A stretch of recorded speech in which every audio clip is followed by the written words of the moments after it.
wabarakatuh. Saya Anjani Setia Yuwardani, MPM 19011024 dari jurusan Pendidikan Agama Islam.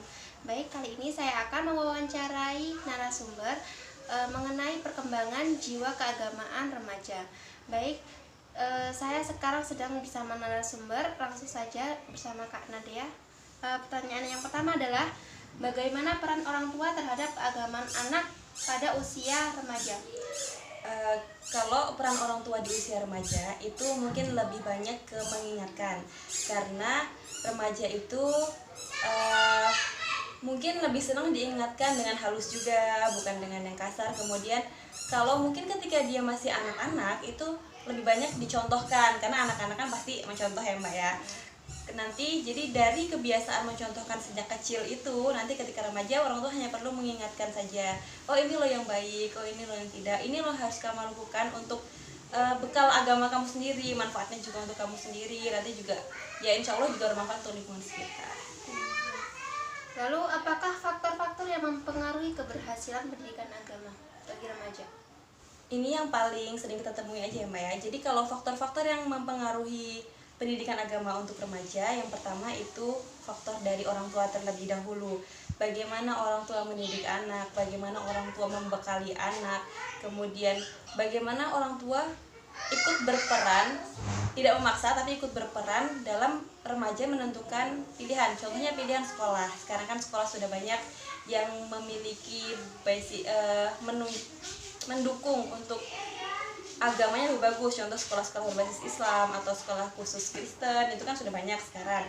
Jadi dengan membantu anak untuk mengarahkan ke sekolah yang mana atau untuk seperti apa, itu peran dari orang tua. Kemudian yang berpengaruh lagi itu tentu lingkungan, ya seperti yang saya bilang tadi, lingkungan. Ketika orang tua membantu anak untuk mengarahkan ke lingkungannya seperti apa, sekolah yang bagus, nanti juga lingkungan akan memberikan dampak yang bagus. Yang paling sering kita temui sekarang ini contohnya kayak tingkatan lebih tinggi, kayak di universitas itu banyak sekali perkumpulan organisasi atau kelompok yang lebih mendalami agama. Itu ya lingkungan seperti itulah kira-kira yang sangat mempengaruhi. Terus bagaimana pengaruh lingkungan masyarakat terhadap peningkatan aktivitas keagamaan remaja?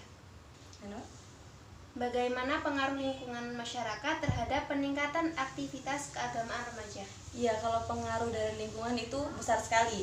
Contoh yang paling sering saya temui, ketika di suatu lingkungan itu ada pondok pesantren misal yang menyediakan TPQ, pasti lingkungan masyarakat akan berbondong-bondong nih, semua sama-sama, yuk anaknya ngaji di situ atau gimana. Kemudian kalau di desa-desa itu juga masih banyak TPQ ya, jadi lingkungan juga akan sama-sama mensupport si anak untuk mendapatkan pengalaman agama. Dengan mungkin kalau anak-anak sih lebih ke bermain tapi sambil belajar gitu. Ya. Lalu bagaimana pengalaman jiwa keagamaan Anda saat remaja? Ini pengalaman pribadi ya Mbak ya? Iya Mbak.